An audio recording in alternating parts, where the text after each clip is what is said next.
A paz do Senhor, seja bem-vindo a mais uma aula aqui do EBD em Foco. Eu me chamo Herberson e nesta aula eu vou ministrar a lição número 4, que tem como título Ídolos da Família. Nós estamos estudando a revista CPAD do segundo trimestre do ano 2023. A revista fala sobre relacionamentos em família e agora na lição número 4 nós vamos falar sobre a questão da idolatria, que existe sim nos dias de hoje. Não é algo que ficou restrito somente lá para a igreja primitiva ou o Antigo Testamento. Não, nada disso. Idolatria é algo que existe nos dias de hoje e, sim, está dentro da família e nós temos que tratar dessa questão. Não podemos ignorar a questão da idolatria nos dias de hoje. Nesta lição, o pastor Eliné Cabral, escritor da revista, optou por colocar aqui duas passagens bíblicas que tratam de idolatria dentro da família. A primeira passagem é Gênesis 31, que fala sobre a história de Jacó, quando ele vai embora das terras ali do seu sogro, Labão, e aí a sua esposa, Raquel, rouba um ídolo, no caso, os ídolos da família, os terafins de Labão, e leva com ela, sem falar nada, para Jacó. Jacó não sabia disso. Então a gente vai detalhar sobre isso aqui nessa história. E Juízes 17, que conta a história de Mica, que, assim, não é uma história tão conhecida quanto a história de Raquel, mas também fala de idolatria, fala da questão da família, fala dos terafins também. A gente vai ver que os terafins estavam presentes na adoração antiga e também entre o povo de Israel, porque quando eles se desviavam dos caminhos do Senhor, eles começavam a adorar ídolos de todo tipo e os terafins faziam parte dessa adoração. Eu vou mostrar aqui algumas passagens bíblicas nesse sentido. E após explicar essas duas histórias, o pastor Eliné Cabral fez um terceiro tópico falando aqui sobre a idolatria dentro dos lares, que é uma aplicação para os dias de hoje. Vamos lá. Essa lição não é uma lição muito difícil. A priori, uma lição relativamente simples, que fala de idolatria, uma história muito conhecida. Mas essa revista, ela está parecendo aqueles filmes que está tudo bem, tudo tranquilo, né? Que filme de terror geralmente é assim. Eu não assisto muito filme de terror, mas geralmente é assim, né? Tá tudo tranquilo e de repente acontece um desastre, acontece alguma coisa, né? Aquele navio que vai ali no mato, tranquilo, todo mundo feliz e alegre, de repente vem uma onda, bate, o navio começa a sacudir. Então tá desse jeito, a gente vê o tema, lê a história e fala, não, tá de boa, tá tranquilo, esse aqui eu já conheço essa história, ó, é antiga, esse aqui já preguei inúmeras vezes sobre Raquel, Jacó. Aí quando a gente vai se aprofundar, a gente vê que não é tão simples assim. E esta lição especificamente fala dessa questão dos terafins, que gerou uma certa polêmica. Quem é professor do EBD está em algum grupo do WhatsApp já deve ter observado aí que tem algumas divergências de interpretação do motivo de Raquel ter roubado os ídolos do seu pai. Esse motivo a gente realmente não sabe, o texto bíblico não deixa explícito, e a gente precisa estudar de maneira mais profunda o que são os terafins, recorrer à arqueologia, dicionários bíblicos, o contexto histórico da época. A gente precisa realmente ir a fundo no texto, no contexto, para tentar extrair ali o mais próximo possível do motivo que Raquel, né, tinha em mente quando ela roubou aqueles ídolos. E eu vou falar aqui sobre isso porque nos comentários do meu primeiro vídeo, vale ressaltar que este vídeo aqui é o vídeo de destaque da lição. Vou destacar alguns pontos e já gravei um outro vídeo que eu usei o slide, PowerPoint, passei por cada tópico, subtópico, já foi postado, já tem vários comentários lá. Nesses comentários, algumas pessoas discordaram do que eu falei. Tudo bem, eu acho tranquilo, muito bom quando discorda, porque me leva a estudar mais. E muitas vezes eu vejo que eu falei algo errado. Realmente, às vezes eu olho e falo, nossa, falei algo errado aqui, peço perdão, e no vídeo de destaque eu conserto o erro. No caso da interpretação da história de Raquel, eu acho que eu não falei errado. Eu até comentei que essa passagem tem pelo menos 3 interpretações.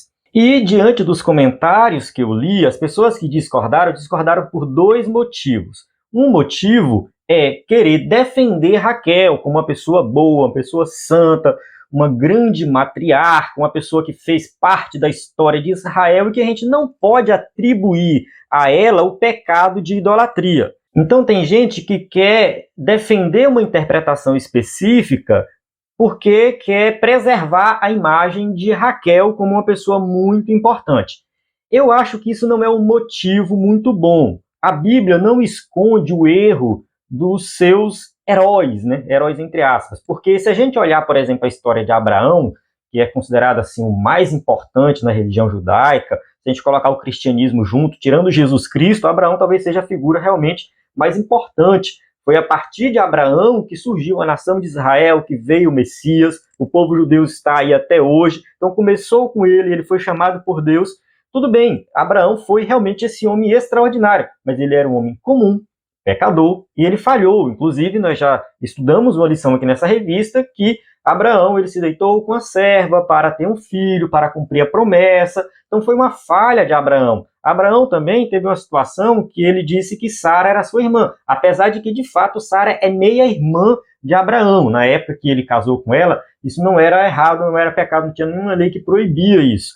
Ela, de fato, era meia-irmã dele, mas ele omitiu o fato dela ser esposa também. Então ele errou, ele mentiu, ele cometeu um erro ali. Isaac também cometeu o mesmo erro, numa situação muito parecida, também falou que Rebeca era irmã e não esposa, tá? Depois de descobrir o erro dele. A gente vê Davi, que foi um grande homem de Deus e cometeu vários pecados. Então, assim, a Bíblia não esconde o erro, né, do caso desses grandes homens de Deus. Eles erraram, falharam, se arrependeram, né, pagaram o preço pelo erro, então isso fica de exemplo para nós. Então dizer que Raquel cometeu o pecado de idolatria, do meu ponto de vista, não é nenhum problema, porque ela pode muito bem ter se arrependido disso. A gente vai ver mais na frente, na história, que Jacó reúne todo mundo da sua família e manda enterrar os ídolos. Olha, os ídolos que vocês têm, enterrem nessa árvore, lá em Siquém. Você pode consultar aí, se der tempo, daqui a pouco eu vou dar uma lida nesse versículo também. Tem vários versículos para ler aqui, vários trechos de livro para ler. Então, assim, a gente observa que mesmo que Raquel tenha cometido esse pecado de idolatria, se a gente levar pela interpretação que ela pecou, que ela foi idólatra, a gente vê que ela se arrependeu também. Então, tá tudo bem, não tem problema nenhum.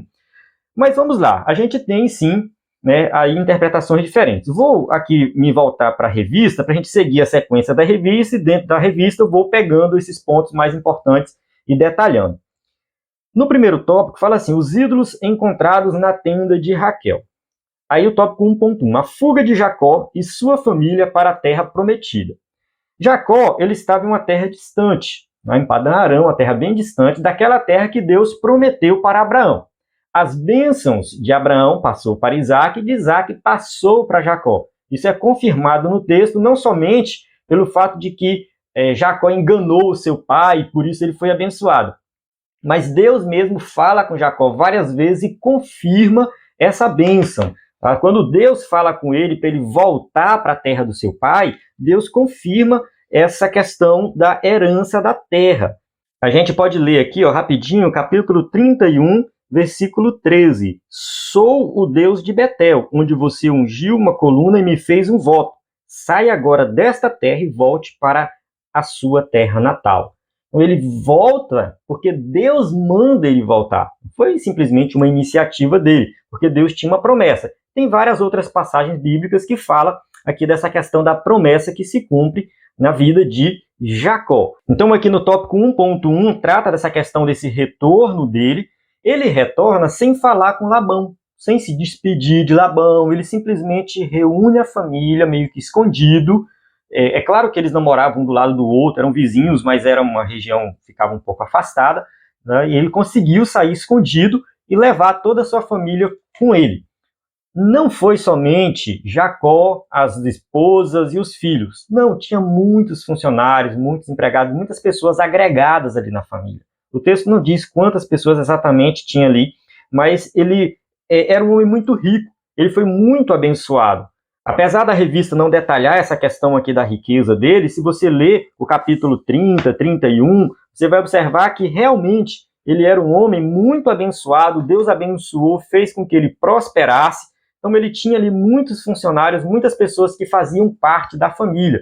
você voltar lá na lição número 1, a gente falou do conceito de família. No Antigo Testamento, esse conceito de família era bem abrangente, entravam os servos também, que participavam ali, né, trabalhando junto com o pessoal da família, então ele fazia parte da família. Então era muita gente.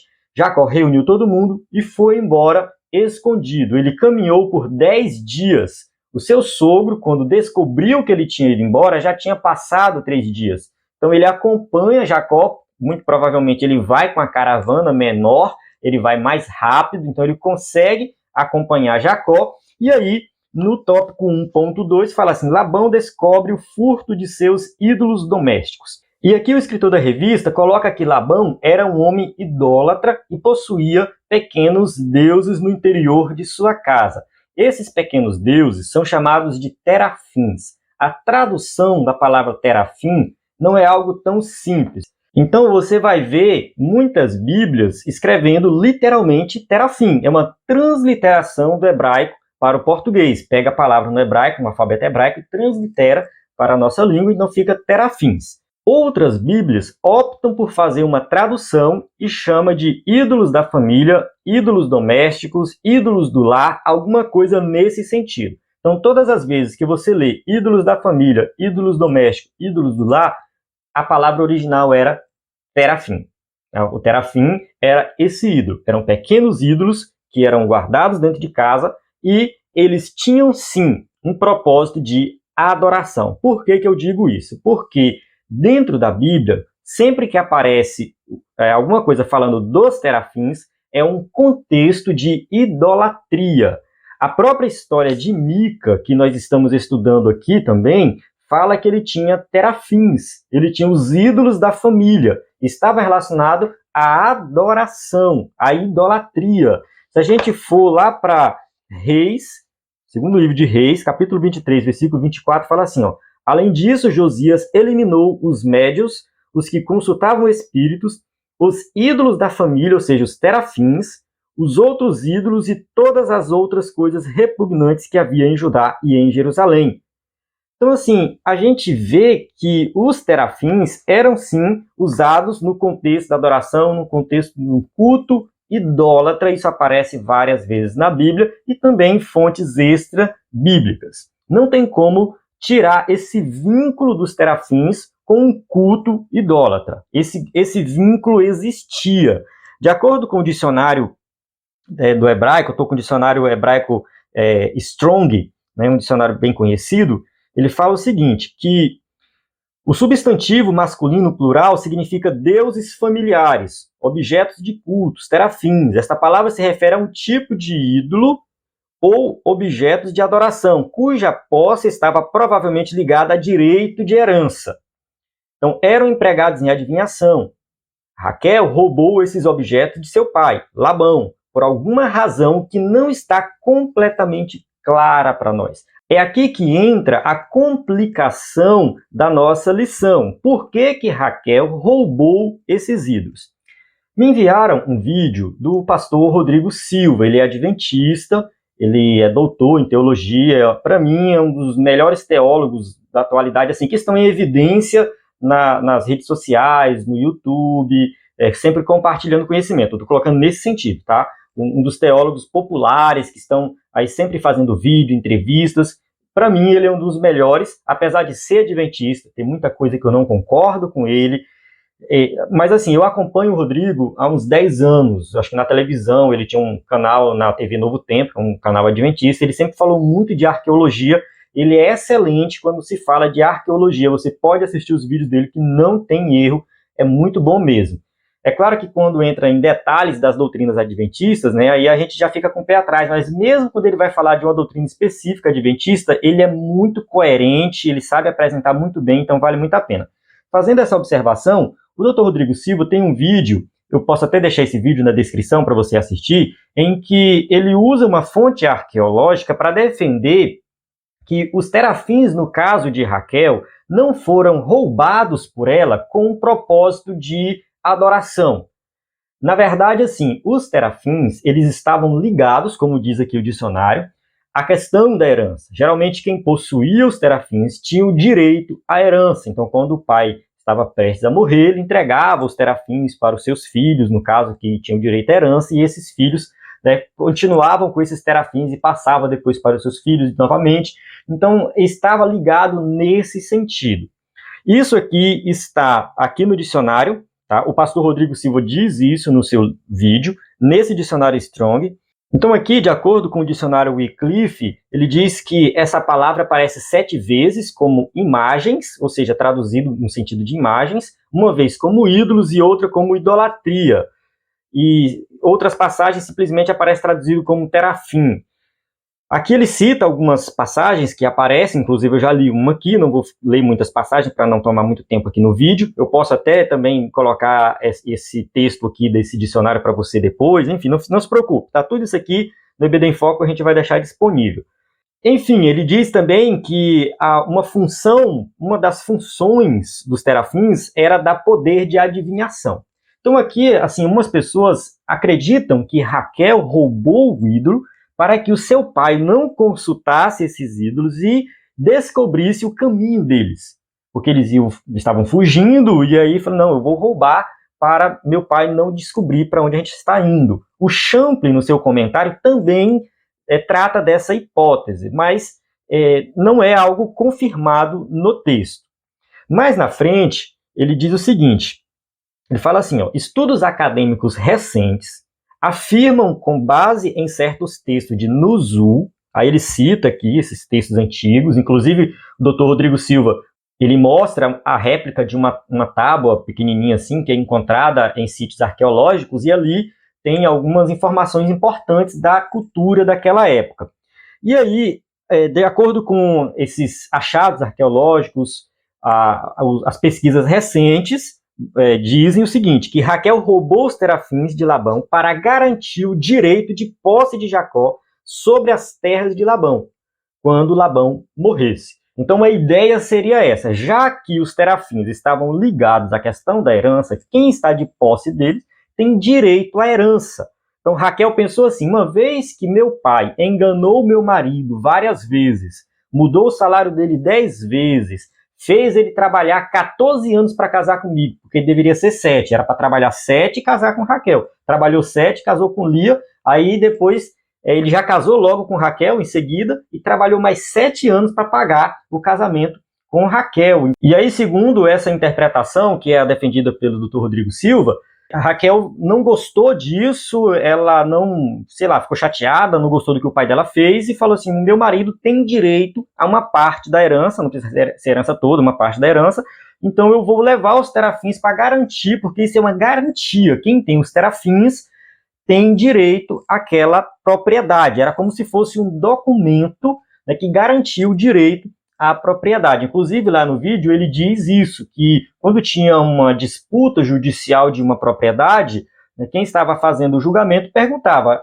quem tem posse dos terafins dessa propriedade? Aí a pessoa falava, eu tenho, então a terra é sua. A terra, a casa, enfim, a propriedade é sua.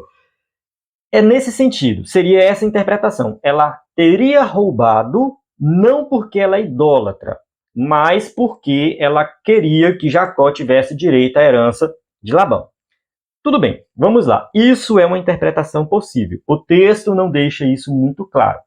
Dentro do texto tem um acordo que Labão faz com Jacó que reforça essa interpretação. Ele fala assim, olha, tu não vai entrar mais na minha terra, eu não entro na tua, fica pro teu canto e eu fico pro meu. Tipo, garantindo que jamais Jacó iria voltar para exigir esse direito.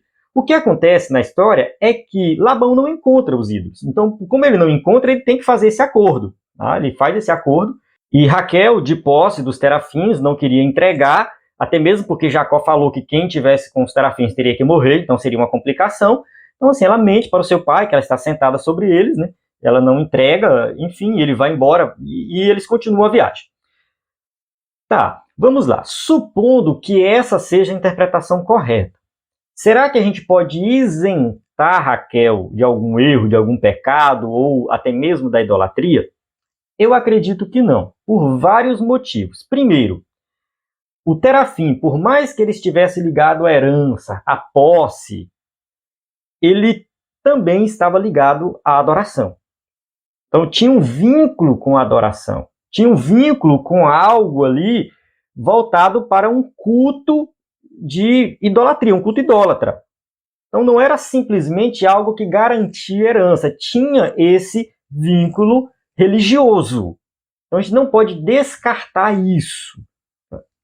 E isso, assim, é um problema, entende? A gente não pode tirar uma coisa da outra, desvincular uma coisa de outra.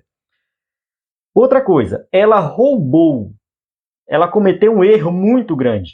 Se aqueles terafins davam direito à propriedade, quando ela rouba aquilo, o que ela está fazendo? Ela está cometendo o pecado de roubar a propriedade, ou seja, o documento de uma casa, de uma terra, como se fosse nesse sentido. Então seria também um grande pecado. E por que ela estaria fazendo isso?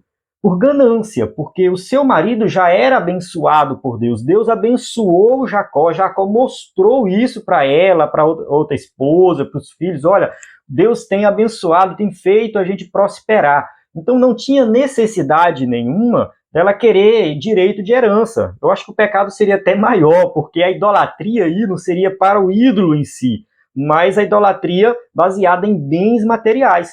Raquel estava apegada a bens materiais, se essa for a interpretação correta. E lá na frente ela mente para o seu marido, ela mente para o seu pai, porque ela está assim, com os terafins escondidos ali na sela do camelo, ela está sentada em cima. Então assim, a gente vê vários erros de Raquel, mesmo levando em consideração essa interpretação de que ela não roubou os ídolos para adorar, mas para ter direito à posse. Então, o que eu vejo na história de Raquel é uma mulher que, de fato, está com o coração preso em coisas materiais, e eu vou puxar para algo mais explícito aqui do texto, que é a questão do desejo dela ter filhos. Esse desejo dela de ter filhos, isso também se tornou um ídolo no coração de Raquel, porque ela queria ter um filho para competir com a irmã. E aqui agora eu quero mostrar um livro que eu já mostrei anteriormente, já falei desse livro, Ídolos do Coração, um livro muito bom, escrito por Elise Fitzpatrick. Excelente esse livro, eu acredito que ainda tem para vender. Vale a pena você comprar esse livro, não somente por essa lição, mas para você aplicar na sua vida pessoal. É um livro que você pode sim estudar tranquilamente, linguagem acessível, ele cita várias passagens bíblicas, e ela trata aqui nesse livro, na Elise, né? No caso, aqui tem uma pequena biografia dela, ela trabalha com aconselhamento bíblico, tem mestrado nessa área, enfim, é uma pessoa especialista na área, e ela trata aqui da história de Raquel. Eu vou ler aqui 2 trechos falando de Raquel especificamente, depois um trecho falando da aplicação para a nossa vida. Então, assim, aqui nessa parte, dê-me filhos. Quando ela fala para Jacó, dê-me filhos, senão eu vou morrer, senão morrerei, dê-me filhos, senão morro, ela está ali expressando no seu coração esse desejo exagerado por um filho, algo que foge do padrão, e Jacó fica chateado com isso.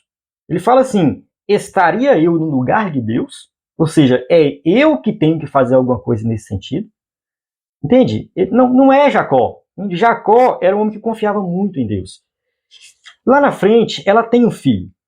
E aí ela coloca o nome do filho de José.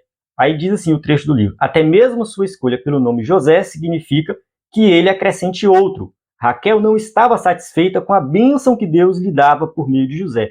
Ela queria mais.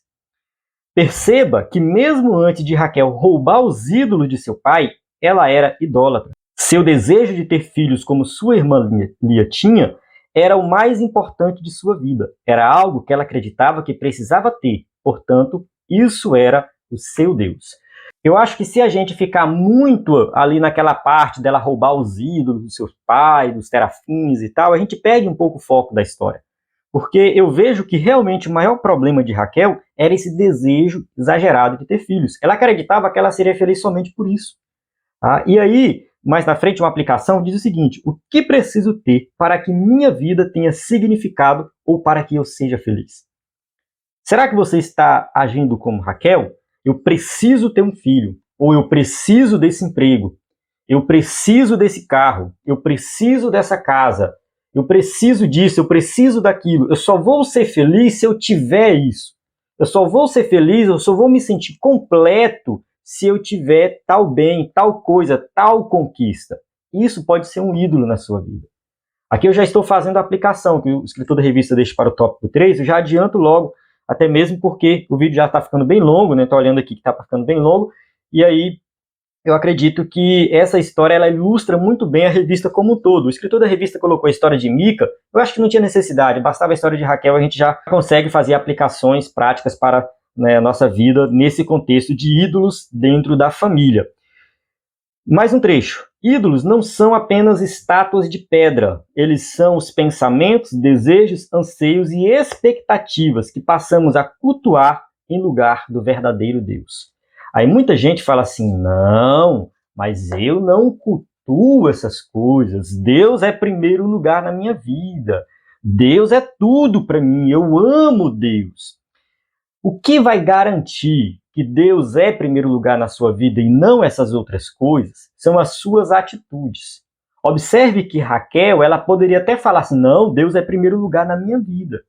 Só que ela agia de forma pecaminosa para garantir aquilo que ela mais almejava.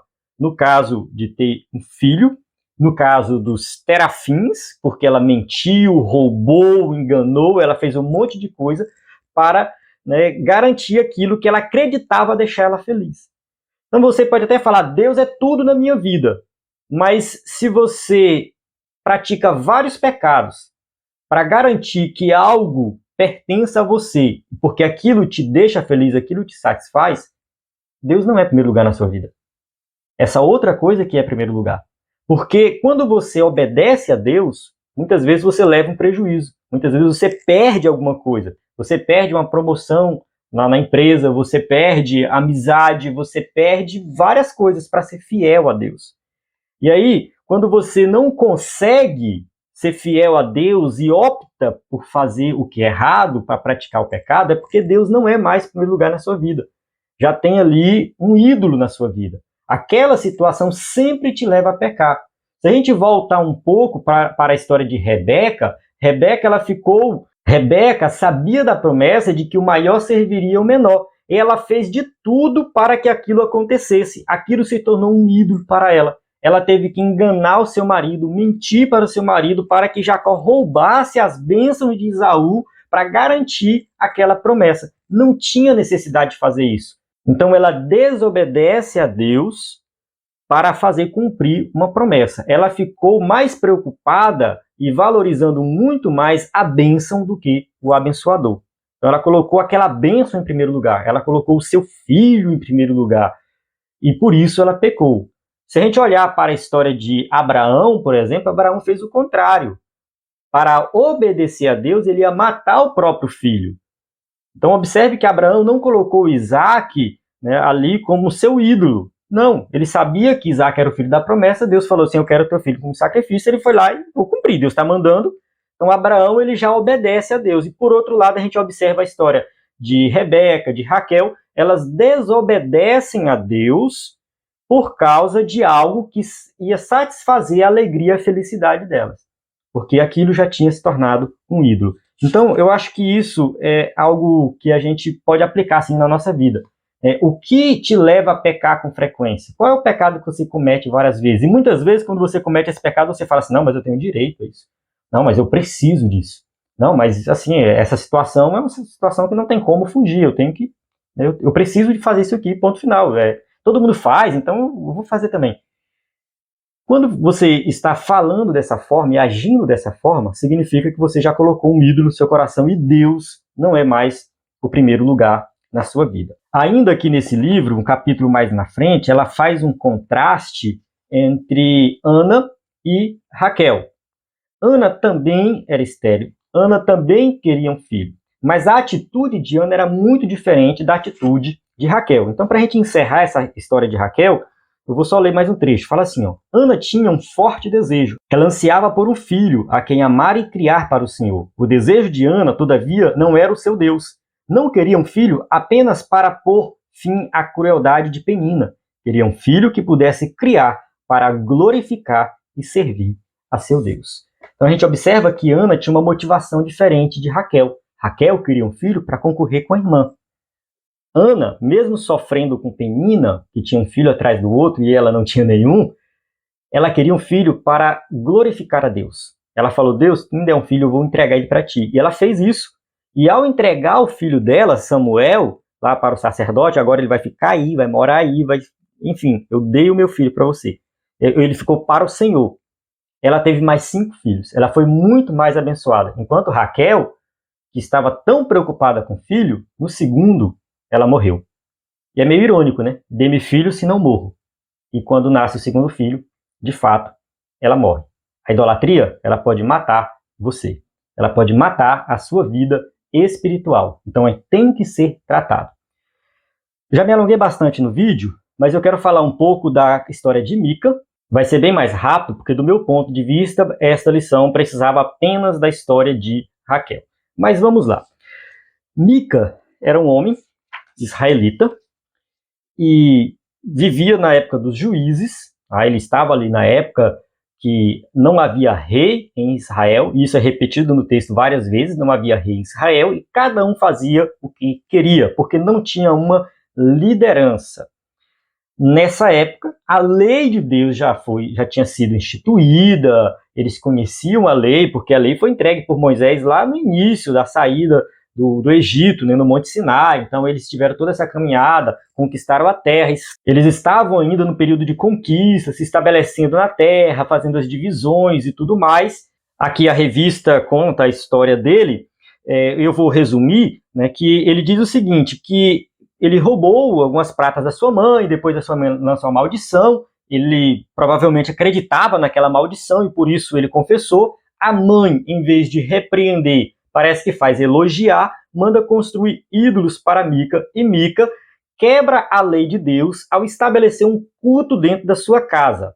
Esse culto era um culto que muito provavelmente era oferecido ao Deus de Israel, mas também aos terafins e outros deuses. Então ele tinha na casa dele uma casa de deuses. E mais uma vez aqui, os terafins aparecem e algumas traduções traduzem como ídolos da família. Então aqui a gente tem uma família. Não diz quantas pessoas tinha nessa família. Ele provavelmente tinha uma esposa, ele tinha filhos, sim, não sabemos quantos. Pode ser que era ele, a mãe dele, a esposa, ou mais de uma esposa, vários filhos, não sabemos. Mas ele tinha um culto na casa dele, que isso já tinha sido proibido, porque o culto agora não era mais em casa. O culto agora tinha que ser em um local específico, tinha um tabernáculo para acontecer, só que eles estavam numa região afastada e estavam se estabelecendo, resolveu fazer esse culto. Um sacerdote, no caso um levita, passando pela região, está sem local para ficar, recebe uma proposta de ficar lá. Ele fala que vai pagar esse levita e ele deveria ser o sacerdote daquela casa. Aqui a gente observa que o sacerdote, ele aceita a proposta, mesmo sabendo que ali tinha adoração a outros deuses. A principal lição desta história é falar da questão do sincretismo religioso. Esse sincretismo religioso, ele começou muito cedo na nação de Israel. Porque a nação de Israel, quando se voltava para a idolatria, muitas vezes eles não abandonavam a adoração ao Deus de Israel. Eles colocavam outros deuses na adoração e misturavam o culto. Era um culto misto. Acreditavam no Deus Todo-Poderoso, mas ao mesmo tempo acreditavam nos deuses pagãos. Então Mica fez isso, esse sacerdote fez isso. Eu recomendo você ler o capítulo 17 e também o capítulo 18 de Juízes, para você entender a história por completo. Eu vou só abrir aqui rapidinho. O capítulo 18 fala da tribo de Dan, que se estabelece em um outro local. E aqui, no final do capítulo 18, fala assim, ó, eles levantaram para si o ídolo, e Jonatas, filho de Gerson, neto de Moisés, e seus filhos eram sacerdotes da tribo de Dan, até que o povo foi para o exílio. Aqui a gente observa que cita o nome de um levita, no caso chamado Gerson. Aqui a gente vê que cita o nome do sacerdote, que é Jonatas, neto de Moisés. De acordo com o Champlin, comentário do Champlin, esse Jonatas é o levita do capítulo 17, porque de fato no capítulo 18 ele abandona a casa de Mica e segue a tribo de Dan na conquista de Laís, da terra de Laís, da cidade de Laís. Então ele sai e vai seguindo esse povo. Porque a proposta é feita para ele assim, olha, não é melhor você ser líder, ser sacerdote de uma tribo inteira do que somente de uma casa? Realmente. Aí ele vai embora, abandona Mica e segue, né, a tribo de Dan. E aqui no final diz que o nome é citado, esse sacerdote Jonatas, e aqui eu acredito realmente que é o mesmo, tá? É ele que segue, é ele que se estabelece ali. Então, esse sacerdote que entra na casa de Mica, ele é neto de Moisés. Né? Tudo indica que, de fato, é ele, sim, aqui do final do capítulo 18, neto de Moisés. Então, assim, era alguém que tinha muita autoridade, alguém que conhecia a nação de Israel e, mesmo assim, se envolveu com idolatria. Uma outra lição que eu tiro aqui dessa história é que não existe essa de que, eu sou isso, sou aquilo, meu pai foi isso, meu pai foi aquilo, eu sou formado em teologia. Isso não isenta você de ser um idólatra. Isso não isenta você de praticar qualquer tipo de idolatria. Porque o conhecimento teológico não vai tirar você disso. A sua linhagem também não vai tirar você disso, impedir você de ser ou não um idólatra. Não vai. A idolatria, ela, né, está aí, é um pecado que existe e qualquer pessoa pode praticar esse pecado. Seja uma pessoa que tenha muito conhecimento ou não. O sincretismo religioso também é algo que está presente e aparece em muitas igrejas evangélicas. Hoje, muitas igrejas evangélicas inserem elementos que não vêm da Bíblia, que não vêm da palavra de Deus. Muitos desses elementos são relacionados ao culto do Antigo Testamento, ao culto judaico, que também é o sincretismo religioso, que muita gente fala assim, não, mas vem da Bíblia, está na Bíblia. Eu já vi igrejas fazer réplicas da Arca da Aliança, colocar no púlpito e falar, olha, isso aqui é sagrado, quem tocar, isso aqui vai ser amaldiçoado. Isso é sincretismo religioso, isso não existe nos dias de hoje. A Arca da Aliança foi algo lá no Antigo Testamento, ela não existe mais, desapareceu. Réplicas da Arca da Aliança não tem nenhum simbolismo nos dias de hoje, não significa nada, e, enfim, é você voltar para a sombra, porque Hebreus diz que as coisas do Antigo Testamento eram sombra, somente uma sombra de uma realidade que a gente não tinha conhecimento antes, né? Que eles não tinham conhecimento. Quando essa realidade apareceu, que é Jesus, a sombra acabou, passou. Para que eu vou ficar na sombra se eu tenho uma realidade aqui comigo? Se eu tenho Cristo? Por que eu vou ficar, Arca da Aliança, candelabro, mesa dos pães da proposição? Tudo isso já passou. Sistema de sacrifício, tudo isso já passou. É o que está no livro de Hebreus, na carta aos Hebreus. Então, inserir esses elementos no culto cristão hoje é sim sincretismo religioso. Você está misturando as coisas, sendo que tudo isso já se cumpriu. Sem falar de outros sincretismos que vêm de religiões afro, muitas vezes presente dentro da igreja evangélica. Não estou criticando, falando das religiões afro aqui, não quero que ninguém me interprete mal. Tá? Eu só estou falando que isso é sincretismo religioso. Se a gente tem o nosso culto, a nossa liturgia, então vamos fazer como a Bíblia ensina. E não importa quem você seja, não importa qual o seu nível de intelectualidade, de escolaridade, de conhecimento da Bíblia. Você está sujeito a cometer o pecado de idolatria. E o que você tem que fazer é parar, pensar, se arrepender, abandonar esse pecado e se voltar somente para o Senhor. Não é fácil muitas vezes identificar isso. É complicado, é difícil, muitas vezes a gente precisa de ajuda. No caso da história de Jacó, a gente observa que ele reuniu todo mundo e falou, vamos enterrar os ídolos. Enterrar isso aqui. A gente tem que enterrar os ídolos. A gente tem Jesus, que é o centro da nossa vida, que é o centro da família. Então, se a família, como é o nosso contexto da lição, está, né, com algum problema de idolatria, que essa família se volte para Cristo e enterre esses ídolos. Para que esses ídolos, de fato, sejam eliminados da família, para que, de fato, vocês sejam abençoados. E aí somente Cristo, somente Jesus Cristo pode tirar a idolatria da nossa vida. Somente Ele pode eliminar, somente Ele pode perdoar, somente Ele pode nos restaurar para que o nosso culto seja um culto voltado para Deus. E observe que um culto voltado para Deus é quando você adora Jesus Cristo, reconhece Ele como único e suficiente Salvador. Se você não olha para Cristo, você não está adorando a Deus de verdade. A adoração a Deus, ela se concretiza na adoração a Jesus Cristo. Amém? Então, eu encerro aqui. Peço perdão aos irmãos aí se eu deixei de falar alguma coisa, se eu pulei alguma parte que você queria que eu falasse, mas tá aí os comentários do vídeo, tem o nosso WhatsApp, você pode mandar mensagem, tirando dúvidas. É um prazer responder vocês. Muitas vezes os comentários no YouTube eu não respondo todos, mas eu leio todos, e quando tem alguma pergunta, alguma coisa específica, eu me esforço para responder. E no WhatsApp é melhor, né? Lá a gente manda áudio, fica mais fácil. Então, se tiver alguma dúvida, pode mandar também no WhatsApp. Encerro aqui, a paz do Senhor, até a próxima aula.